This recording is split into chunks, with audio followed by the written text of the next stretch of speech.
الحمد لله نحمده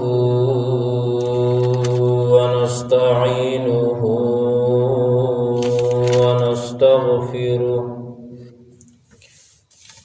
ونؤمن به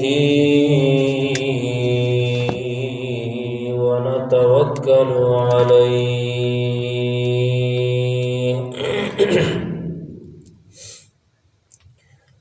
ونعوذ بالله من شرور أنفسنا ومن سيئات أعمالنا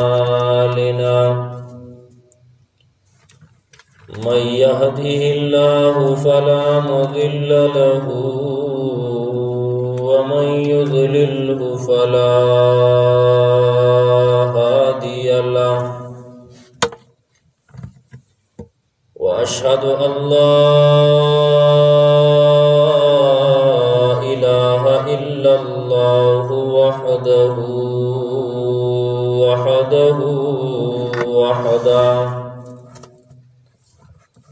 لا شريك له ولا نظير له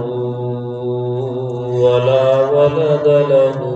ولا والد له وأشهد أن سيدنا وسندنا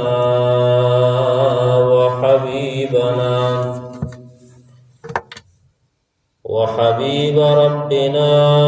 ونبينا ومولانا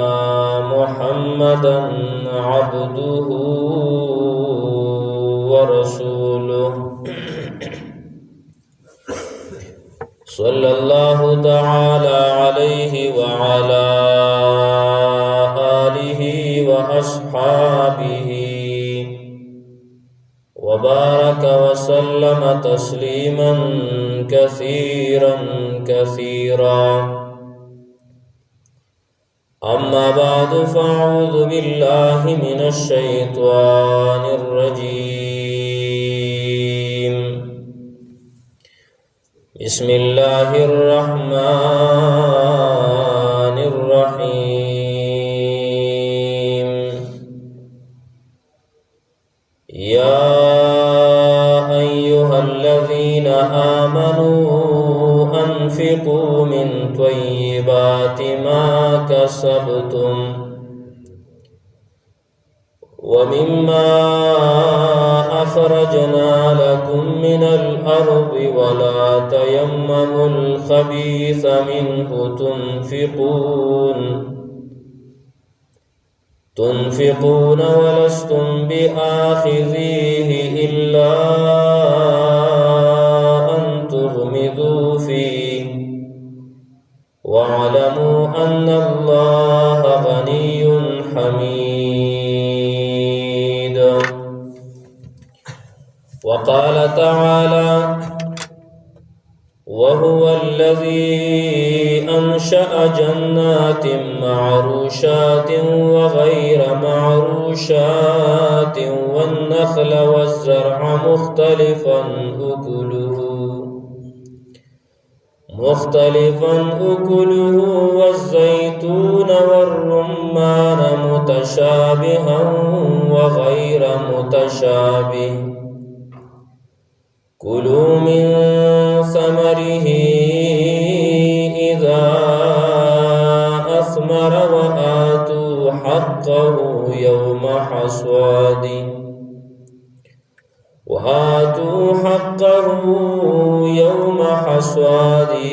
ولا تسرفوا إنه لا يحب المسرفين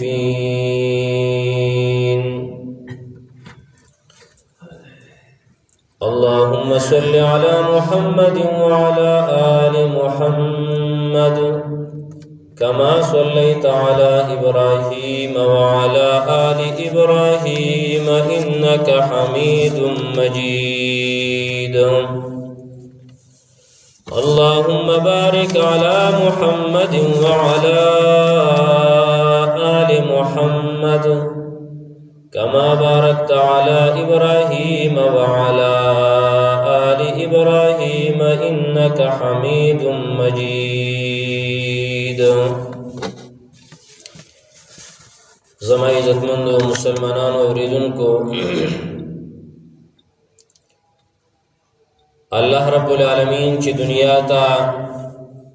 کوم احکامات را لېږلي دي د بندګانو دپاره، قرآن کریم کی او په احادیثو د جناب محمد رسول الله صلی الله علیه وسلم کی داغی پورا وضاحت موجود دے. پاغا حکمونو دا اللہ رب العالمین کی یو اهم فرض، اهم رکن دا ارکانو دا ایمان و دا اسلام نا آدھا زکاة حکم دے چې الله رب العالمین کمزه په قرآن کریم کې د مانزه ذکر کې نو التا فورن الله رب العالمین د زکات ذکر هم کړی دی. زکات هغه څیزونو کې چې د انسان د زندګۍ دارومدار په هغې باندې دی. سلور قسم مالونه دي چې الله رب العالمین په هغې باندې زکات فرض کړی دی. اول نمبر په هغې کې دي څاروي، د هغو بیا ډېر تفصیل دی په قرآن او په حدیث کې، او دا ائمه کرامو فقهاو د هغې تفصیل په خپلو کتابونو کې بیان کړی دی. په څارو کې په اوښانو کې به څومره زکات دی، پنځو اوښانو کې نشته، د پنځو نه زیات دي بیا شته. غواګانې د 13 پورې دي نشته، خو چې عفوه شوې بیا شته. ګړې بېزې د 40 پورې پای کې نشته، عفوه بیا شته دی. دا یو نصاب مقرر شوی او پای کې څومره زکات دی نو ډېر تفصیلي خبرې دي. دویم نمبر په هغه مالونو کې چې الله زکات مقرر کړلی نو هغه سونه او چاندي ده، سره او سپین. سونه او چاندي، سره او سپین، او دې سره کرنسي هم داخله ده، روپۍ هم دې سره داخلي دي. ځکه سمن او قیمت دپاره سره او سپین استعمالېده خلقتاً دا د سمنیت دپاره دي، دا الله پیدا کړي د قیمت دپاره دي.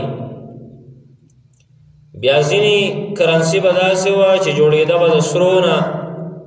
ځینې به جوړېده د سپینو زرو نه. اوس کاغذونه راووته د دې کرنسۍ د دې کاغذونو د دې حکم به هم د دغه د سرو د سپینو وي، دا په دې کې داخل دي. او د هغې دپاره بیا خپل شرایط دي چې په هغې باندې کال تیر شي، په هغې کې 40 روپۍ ده. دریم نمبر مال تجارت، سامان د تجارت کاغذ شی دی، او چې تجارت دپاره اخیستی شوی دی، کاغذ ځمکه ده، کاغه مشینري ده، کاغه ګاړي دي، کاغه بل څه شی دی، خو چې تجارت دپاره اخیستی شوی دی، سامان تجارت. څلورم نمبر د ځمکې پیداوار او د ځمکې نه چې څه شی راوځي د هغې زکات، خو دې ته عشر ویلی کېږي په اصطلاح د شریعت کې او د فقهاو کې. دا درې مخکینی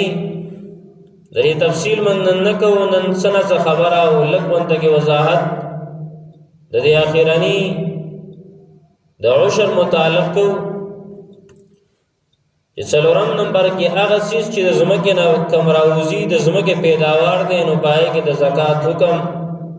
او په هغې کې څه مسایل دي. لاول خو د ټولو نه اوله خبره چې دا عشر د ځمکې نه چې څه شی پیدا کېږي په دې کې 10 یا 20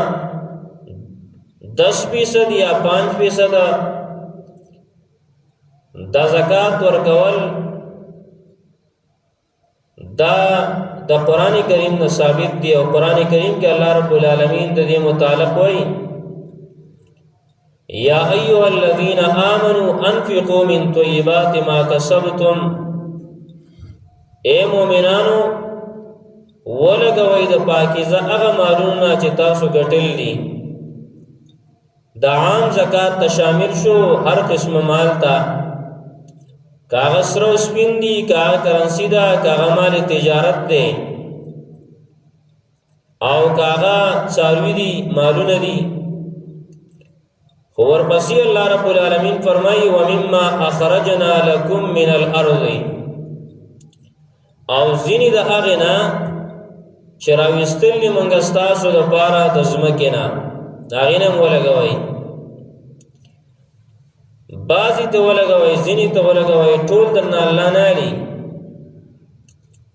که نه دا خو د الله رب العالمین اختیار دی او د الله مال دی الله دل راخېجول دي دا فصل خو الله وایي بعضې درنه غواړم ومما اخرجنا لکم من الارض او ځینې د هغې نه چې موږ راویستل دي ستاسو دپاره د ځمکې نه ولا تیمموا الخبیث منه تنفقون ولستم بآخذه او تاسو قسم مه کوئ د پلید مال د دې نه چې تاسو یې لګوئ او که تاله څوک داسې شی درکوي نو ته یې نه اخلئ واعلموا ان الله غني حمید او انسانانو پوه شئ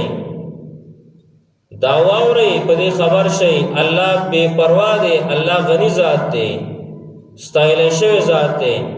صرف په دې سره الله ستا مال پاک کوي او تعالی په ثواب درکوي کنه الله غني دی چې الله ته مالدار پیدا کولې شوی نو الله دا بل غریب انسان هم مالدار پیدا کولې شو خو لیکن دا دنیا دارالامتحان دی دنیا د امتحانونو ځای دی د امتحاناتو نه ډکه ده او دې دنیا کې الله رب العالمین هر یو چیز له رزق ورکوي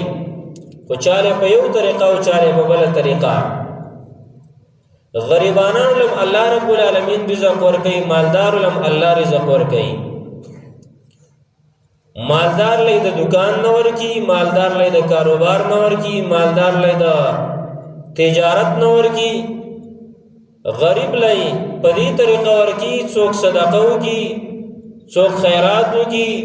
څوک چا باندې زکات پرشي څوک نظر ومني الله رب العالمین دا نظام چلی او دم د عقل نه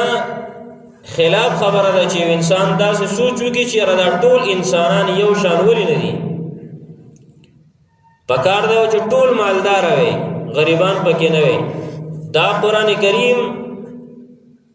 دا چې انسان وایي د تر ټول مسائل او دا ټول سوالات د حل کیږي دیو جنا دا مطالبه ده چې هر یو مسلمان قرآن کریم په ترجمه سره وایي چې دا الله رب العالمین په دې کتاب کې الله هر سوال داغه جواب ورکړي دی الله رب العالمین فرمایي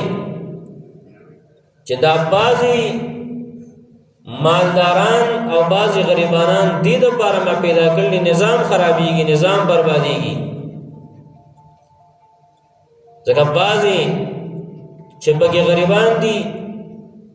د وکارو کسب کوي کم مالدار دي کټول دغه شان سیټان وي او ټول مالدار وي دا کارونه بچا کول دا مصری به بیا پکې نه و دیوالونه بچا نه کول پیټي بچا نه وړه هیڅ چا به چې کوم نه چا سره ډریوري نه کوله گاړی به نه چلاو ځکه ټول خلک هغه داسې دي چې بل ته به حاجت نه و په خپله پوره وکنه خو الله دا نظام داسې جوړ کړلی ځینې غریبان ځینې مالداره غریب محتاج دی مالدار ته په پیسو کې او مالدار محتاج دی غریب ته په کار کولو کې غریب پیټ وړی شي خو پیسې اوس نشته او هغه مالدار پیټ یې نشي وړی پیسې اوس ډېر شي دي الله رب العالمین دا نظام چلی په دې ترتیب باندې. نو دا عشر دا الله رب العالمین د قران کریم په دې آیات سره هم دا پرس کړی دی، لازم کړی دی زکات. دغه شان سورۃ انعام آیت نمبر 141 کې الله رب العالمین فرمایي چې الله تعالی هغه ذات دی چې باغونه پیدا کړل دي، داسې باغونه چې صبر والا دي او غیر صبر والا. مطلب دا داسې ونې پکې هم شته چې هغه ونې سټه نه وي، او بعضې ونې پکې داسې شته چې د هغې سټه یې مضبوطه غټه سټه. کور ته ګوره انګور الله رب العالمین داسې پیدا کړل په خپل بوټی او په خپله جوسه باندې نشي ودرېدی، په بل باندې غوړېږي. او نور چیزونه ډېر الله داسې پیدا کړل چې په خپله جوسه باندې ولاړي. او الله وایي کجوري مې پیدا کړلې، فصل مې پیدا کړلی مختلفا اکلوه، چې د هغې خوراکونه او د هغې خوندونه مختلف دي. والزیتون والرمان متشابها وغیر متشابه، خونگان انار یو شان په خوندونو کې، په میوه کې جدا جدا، په پاڼو کې، په جوسو کې. او الله رب العالمین فرمایي کلوا من ثمره اذا اثمر، خورئ د هغې میوې کله چې میوې ونسي، چې کله میوې پخې شي میوې ونسي، شنه یې مه خورئ. کلوا من ثمره اذا اثمر. او الله وآتوا حقه یوم حصاده، د هغې حق ورکوي په ورځ د لو کولو باندې، په ورځ په کومه ورځ باندې چې دغه میوې شوکوئ، دغه فصل ریبئ، نو په دغه ورځ باندې د هغې حق د الله رب العالمین چې کوم حق دی نو هغه ورکوي. علما ذکر کوي د دې نه مراد عشر دی. عزتمندو د قرآن کریم ډېر آیاتونه د زکات باره کې دي، خدا خصوصا د عشر په باره کې چې د ځمکې نه کم شی راخیږي، که هغه فصل دی، که هغه میوې دي، څومره باغونه دي، څومره میوې دي، او څومره چې کوم نو سبزیانې دي، دا ټول چیزونه د ځمکې نه چې کم شی راخیږي، دغه دی کې الله رب العالمین په دې مسلمان باندې یو حق لازم کړی دی چې دا حق به د الله د رضا دپاره ورکوي. دا بیا په څه کې دی؟ نو رسول الله صلی الله علیه وسلم فرمایي، نبی علیہ الصلوۃ والسلام د دې باره کې وایي وفيما سقط السماء والعيون العشر،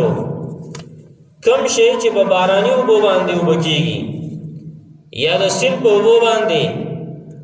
یا د چینو په اوبو باندې اوبه کېږي، د خوړونو په اوبو باندې اوبه کېږي، یعنې خرچه پرې نه راځي، نو پای کې العشر لسمه ده. لس دړی وشو، لسمه دړی د الله د رضا دپاره ده. لس منه وشو، لسم من د الله د رضا دپاره دی. لسمه دړی، لسم من، لسم کیلو دا پکې د الله رب العالمین دپاره، د الله د رضا دپاره. دا پکې چې کم په باراني اسماني اوبو باندې، یا د چینو او د خوړونو په اوبو باندې، یا د سیندونو په اوبو باندې اوبه کېږي، خرچه پرې نه راځي، نو پای کې لسمه ده. که اوس په کم فصل باندې، کومه میوه باندې باغ دی، میوه ده، یا چې کوم دا نو سټابري بوټی دی، یا نور داسې سبزیانې دي، میوې دي، فصلونه دي، چې هغې دپاره اوبه ته راوباسي په جنریټر وغیره باندې، جنریټر دې لګولی دی، پیسې په هغې باندې خرچ کېږي. او دغه شانته کې ستا نه په اوبو باندې خرچه راځي، نو پای کې به بیا پتا باندې شلم ایسا 5% بیا پتا باندې زکات پرې کې راځي، یعنی شل من وشو نو شلم من دا بګي د الله د رضا لپاره ورکا. شل دړی وشو نو شلم دړی دا بګي د الله د رضا لپاره ورکا. دا اعتبار وسد پاره وبولا کله وبو خرچه پر راتلا نو بیا شلمه، که د اوبو خرچه پې نه راتله نو بیا لسمه. په دې ترتیب باندې دا ورکول او شریعت دا حکم د دې لپاره کړی دی چې زمونږ او ستاسو مالونه دا برکتي شي، په دې کې خیر او برکت راشي او زمونږ او ستاسو مالونه پاک شي. لکه قرآن کریم کې الله رب العالمین فرمایي یمحق الله الربا ویربی الصدقات. د سود مال الله رب العالمین ختمي، اگر چې تا تخکاری چې زیات شو او ما ته ډېرې میلاو شوي، خدا الله رب العالمین دغه پیسې ختمي، په دې زوال راولي، په دې بسته هېڅ کار هم ونشي. دې وجې نه عزتمندو برکت دا یو داسې چیز دی، دا یو داسې چیز دی چې دا انسان ته په نظر باندې نه راځي، لیکن دا یو ډېر لوی شی دی چې انسان ته میلاو شو. برکت دا د الله رب العالمین د طرفه یو خو برکت د سړي نه ومي، الله دې وبخي، خو برکت چې کوم دی نو دا یو د الله رب العالمین د طرفه یو چیز چې الله یې واچي په کوم د انسان په بدن کې واچي، د انسان په کور کې واچي، د انسان په اولاد کې واچي، د انسان په مال کې کیدي، نو هغه انسان، هغه مال، هغه اولاد، هغه فصل، هغه بیا د هغې څوک د هغې اندازه نشي لګولی، څوک د هغې تذکره نشي کولی چې دا څومره پیدا د انسان ته د هغې نه وشوه. او چې برکت پکې نه وي نو دومره پیسې دې تا سره راشي چې دا ټوله دنیا دې ډکه شي، خو په هغې کې هم بیا هم ستومانه وي. او دا الله رب العالمین ویلي دا حدیث قدسی دی چې بنی آدمه زما تابعداري کوه، زما عبادت ته ځان فارغ کا، زه به ستا مشغولتیا ختمه کړم او زړه کې به دې مالداري واچوم، برکت په دله پکې پیدا کړم. او که چېرته ته دا کار ونه کړه، زما عبادت ته ځان فارغ نه کړه، نو ستا لاسونه به همیشه دغه شانته کې داسې به محتاج ساتم، محتاجی به دې هم ختمه نه شي او مصروف به ستا د لاسونه ساتم، مصروف به وي. الله د سود مال الله ختمي، ويربي الصدقات، او د صدقو مال الله زیاتوي. یو خدای دې لپاره دی چې مالونه پاک شي، برکت پکې راشي. دویم دا د غریب سره همدردي ده، او دا لازم حکم دی. دا د قرآن کریم آیاتونه دا شور دی وآتو حقه یوم حصاده. الله وی حق دا الله ورکوي په ورځ د لو کولو د دې باندې. او عزتمندو قرآن کریم کې الله رب العالمین واقعات بیان کړل زمونږ او تاسو د دې لپاره چې موږ او تاسو عبرت واخلو. الله رب العالمین په یو کم دیرشمه سپاره کې د باغ والا واقع ذکر کړل. یمن کې یو باغ او هغه د باغ والا ډیر زیات نیک انسانو. د باغ کې ډیر زیات فصلونه وو، دغه شان انګور کورم پکې وو، کجورو ونې پکې وې. دا سړی ډیر زیات نیکو. د بدا کمې میوې او کم فصل چې و دا به درې سې کا. دا ښکلی ترتیب دی. یو خو ګوره پتا دا درې سې کول لازمي نه دي، خو که ودېکړم ډېر یو بهتر کار یو جایزي او یو لازمي. نو بهتر خو دا دی چې درې سې جوړې کړي، خو که دغه کار نشي کولی نو لازمي حکم خو دا دی چې عشر به ورکې، لسمه یا شلمه هغه به خامخا ورکې. دا سړی ډېر زیات نیک و. د به دا خپل دا فصل خپل دا میوې دا به درې حصې کړې. یوه حصه به یې کور ته راوړه، خپل اهل و عیال به باندې به خوړه. دویمه حصه داسې وه چې هغه به یې خرڅه کړه او په دې باغ باندې به بېرته ولګوله. لکه دې باغ دپاره سره راوړه یو شی بل شی، هغه ټول هر څه به هغه باغ باندې به مکمل بېرته یوه حصه ولګوله او یوه حصه به مکمل صدقه کړه. درې حصې به یې کړې نو په درېیمه حصه به مکمل صدقه کړه. یوه حصه مکمل صدقه، یوه به کور ته راوړه او یوه به بېرته په باغ باندې ولګوله. کله چې دا سړی وفات شو، زامن یې راغله نو زامن وایي هغه ویل دا واسه قمقرو دا پلارم دا نه پوهېده ته دا ګوره ټول مال په غریبانانو باندې شیندلی دی ګوره دا اوره مال یې ور زیات کړی نه دی که نه پلانکي ته ګوره د هغه څومره ځمکې دي اوس او زمونږ ځمکې لاړې ختمې دي او پلانکي ته ګوره دومره ښه کور یې ساس کړی دی او زمونږ کور نشته بس زامنو دا قصې شروع کړې خپل منځ کې ډېر زیات حرس یې شروع کړه قرآن کریم کې هغه واقعه تفصیلا الله بیان کړله الله رب العالمین فرمایي چې کله دی سهار له روان شو سورت قلم کې الله رب العالمین دا واقع بیان کړله وایي دیو سهار کې چې کوم نو اوازونه شروع کړه یو بل ته الله وإنا بلوناهم كما بلونا أصحاب الجنة إذ أقسموا ليصرمنها مصبحين ولا يستثنون وی سهار کې بزو ان شاء الله یې منویلا او بل نیت خرابو وی د غریبانو نو پټ لړ شو سن چې بیا راغلی زکه دا ټیم داسې دی چې غریبانو ته معلومه ده با هغه نیک سړی بل ټول غریبانان د یادت کړو نردی باغ یو خاص اورز و باغې له ټول غریبانان راورسېده الله وی چې دیو کله لاړل سار وختي یو بل تناری ماری والی چې راوځي چې لاړل تباغ هغه ټول یې پروتو یې راشوي بس دیوال ته بیا توبه ویستله خو لیکن باغ خو دلاړ باغ ختم شو خو بیا توبه ویستله الله رب العالمین ول بدلی ډېری ورکړي خو الله دا یو واقع راولېږله که چېرته یو مشر یو نیک کار کوي یو ښه کار کوي نو پکار داره چې کشران هغه ښه کار راونسي هغه پرېږدي کم بد کار یې کاوه نو هغه کار دې پرېږدي او چې کوم ښه کار نو هغه دې راونسي او دغه شان په خپلو مالونو کې د الله رب العالمین حق دې نه ختموي که ختم یې کړو بیا به حالات دی او دغه شان یو حدیث دی ابو هريره رضی الله تعالی عنہ روایت کړی دی مسلم کې حدیث دی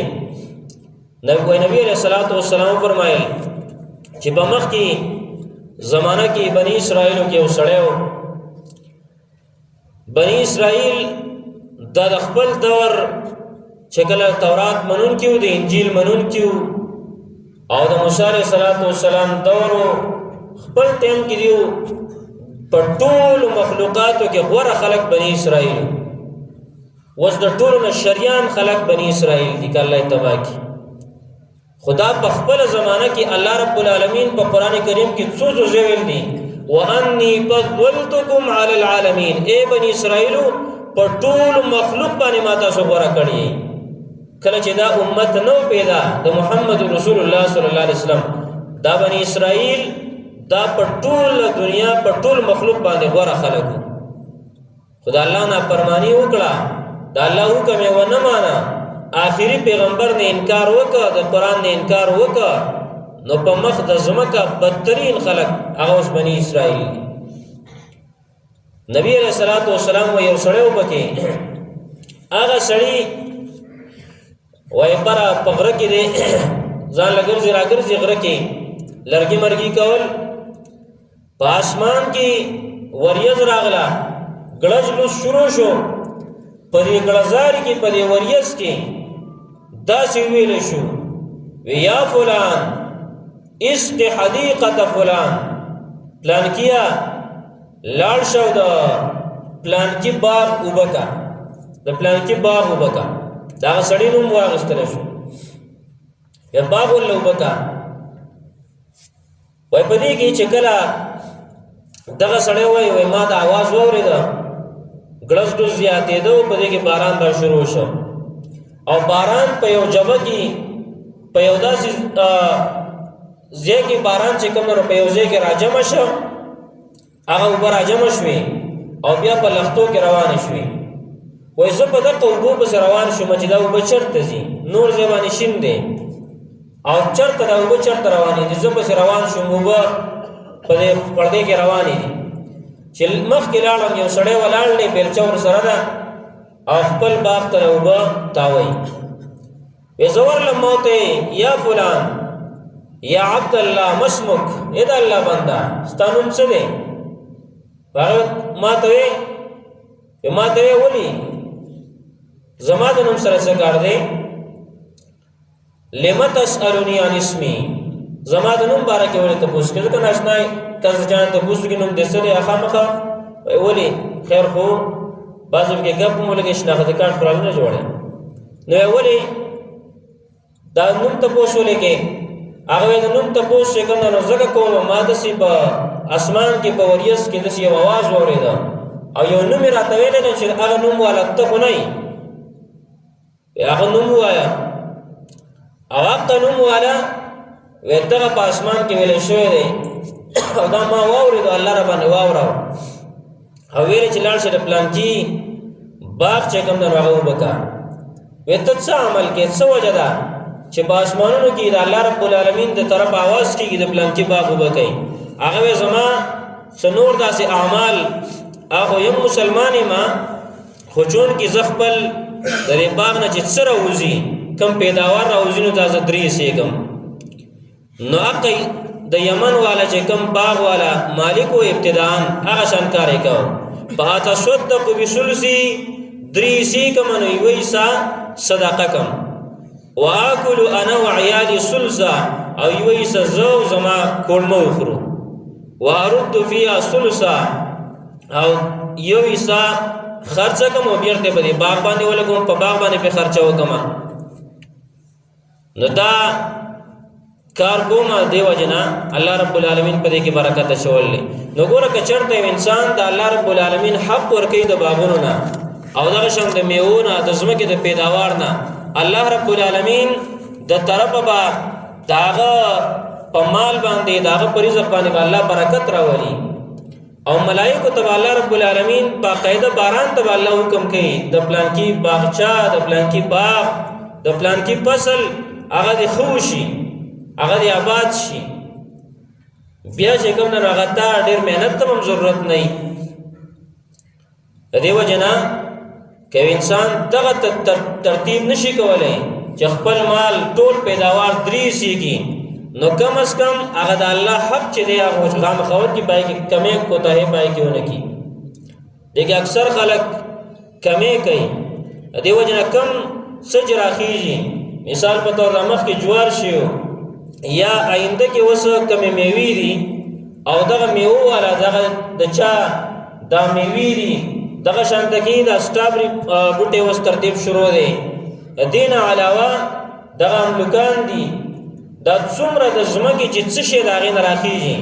نو که دا په آسماني اوبو د سیند په اوبو د خوړ په اوبو باندې اوبه شوی نو په هغې کې لسمه ده که چېرته د جنریټرو او د نورو چې په اوبو باندې خرچه راځي په هغه باندې اوبه شوی نو بیا پکې شلمه ده او که چېرته تا د دغه څیز نه دا روپۍ د عشر د دغه پیداوار نه ورنه کړ د فصل نه د میوې نه دې ورنه کړ او تا وی چې دا زه خرڅ کوم او پیسې ورکوم نو بیا هم پکې لسمه روپۍ یا شلمه روپۍ ده د هغې حساب په جنګې اکثر خلک په دې کې لږ شک کې غورځېږي چې یاره په روپو کې خو هغوی اورېدلي چې په روپو کې زکات 40 روپۍ ده او دلته چې خبر راشي وایي یاره روپو کې لسمه ده نو ګوره ما تاسو ته زکات هغه ټول ترتیب وایي چې دا د زکات یو قسم دی دا عشر د دې مستقل جدا نوم دی عشر دې ته دا عشر هم د دې وجه نه وایي عشر لسمې حصې ته ویلی کېږي دا لسمه حصه ده اصل کې زکات والا روپۍ د زکات او د دې په مابین کې ډېر فرق دی زکات په مخصوصو مالونو کې چې یو هغه مال تجارت دی بل سره دی بل سپین دی او بل نقده کرنسي د څلور شی نه دي په دې څلورو شیزونو کې مال تجارت سره سپین او نقده کرنسي دا څلور چیزونه چې کله د دې قیمت د یو یا د ټولو دا 7.5 تولې سرو زرو ته ورسېږي یو شرط دا دی 7.5 تولو سرو زرو ته ورسېږي یا سپین زر دي صرف نو دا 52 تولې سپین زرو ته ورسېږي بیا دا ټول چې دغه مقدار ته ورسېږي او بیا په کال تیر شي نو په تا باندې بیا په کال کې بیا په 40 روپو کې یو روپۍ په تا باندې زکات ورکول لازمي دي کال تیرېدل پکې شرط دی که کال په تیر نشو نو په تا باندې زکات نشته خو عشر عشر داسې دی که یو میوه ده مثلا په کال کې 15 ځله میوه نسی که نه، مثلا 15 ځله نسی، یا یو پټی دی په کال کې 15 ځله فصل کوي، نو 15 ځله به ته څه ورکوې؟ عشر به ورکوې. او په دې کې کال تېرېدل شرط نشته. او په دې کې بل په زکات کې به ته که چېرته یو سړی قرضدار دی، دومره قرض دی پې چې هغه دی په خپله د زکات اهل دی، او مطلب دا دی چې دی دا روپۍ نور چې ټولې ورکړي نو زکات یې نه ختمېږي، نو هغه قرض به دې منفي کوي، خو په عشر کې به قرض نه منفي کوي. که یو سړی مقروض دی، قرض هم دی پې، بیا به هم دی د ځمکې پیداوار د ځمکې نه چې څه حاصلېږي نو هغه به ورکوي. دغه شان په زکات کې نصاب دی 7.5 تولې سره زر، 52 تولې سپین زر، دا یو مقدار شریعت مقرر کړی دی، د الله پیغمبر مقرر کړی دی. خو په عشر کې د ځمکې نه چې څه شی راوځي په دې کې دا مقدار نشته. اگر چې بعض علما وایي 15 منه، خو لیکن قول داسې دی چې ډېر علما دې طرف ته چې نه دې نصاب نشته. هغوی وایي چې نه نصاب د دې لپاره نشته، د ځمکې نه که لږ شی راوځي که ډېر، خو په هغې کې 10 ده یا 6 ده. دغه شان کوم دغه څیز ته خرڅ کړي او د هغې پیسې دي، نو هغه پیسې او هغه روپۍ په هغې کې هم بیا 10 او 6 روپۍ. د دې نه علاوه د عشر متعلقه دا یو خبره چې دا چاله ورکولی شو. نو ګوره دې سورت توبه کې الله تبارک وتعالی ټول مصارف د دې بیان کړلي چې دا عشر او زکات ته چاله ورکولی شي. نو دا د قرآن کریم په خپله د دې وضاحت کړی دی. هر څه الله رب العالمین په دې کې قرآن کریم کې خبره پرېښې نه ده. الله رب العالمین 8 کسان ذکر کړلي، 8 قسمه خلک چې هغې له ته زکات او عشر ورکولی شي. زکات او عشر اول نمبر کې الله انما الصدقات للفقراء، اول پکې څه ویلی دی؟ فقیر، غریب، للفقراء د غریبانو دپاره. دویم والمساکین او د مسکینانو دپاره. فقیر او مسکین کې څه فرق دی؟ ګوره فقیر هغه چاته ویلی کېږي چې هېڅ شی ورسره نه وي، بلکل څه سره شته نه، کور یې هم نشته، دې ته ویلی کېږي فقیر. او مسکین هغې ته ویلی کېږي چې څه ورسره شته خو آمدنۍ کمه ده او خرچۍ زیاته ده. دا څه چې ورله راځي هغه کم دي او چې لږ وي نو هغه ډېر دي. کوړمۍ ډېره ده، آمدنۍ کمه ده. مثال په طور باندې 10,000 روپۍ تنخواه ده او میاشت کې د ده لږې 60,000 روپۍ، نو دې ته ویلی کېږي مسکین. ګوره کله کله به یو سړي سره ګاډی هم وي دا مسکین. قرآن نه ثابته خبره ده. سورت کهف کې الله رب العالمین فرمایي کله چې خضر علیه السلام او موسی علیه السلام دا دواړه روانو یو کشتۍ ته وخاته، هغه تفصیلا واقع ده، خو وایي فاما السفینة فکانت لمساکین یعملون فی البحر. وایي هر چې دا کشتۍ ده نو دا د مسکینانو وه چې په دې دریاب کې پې مزدوري کوله. نو مسکین الله هغې ته ویلی دی. مطلب دا دی چې آمدني کمی، راتلونکی شی کمی او خرچۍ ډېره لګي، نو دې ته مسکین ویلی کېږي. نو الله للفقراء فقراو له ورکوي. دویم نمبر والمساکین او مسکینانو له ورکوي. او دریم نمبر باندې والعاملین علیها. په دریم نمبر باندې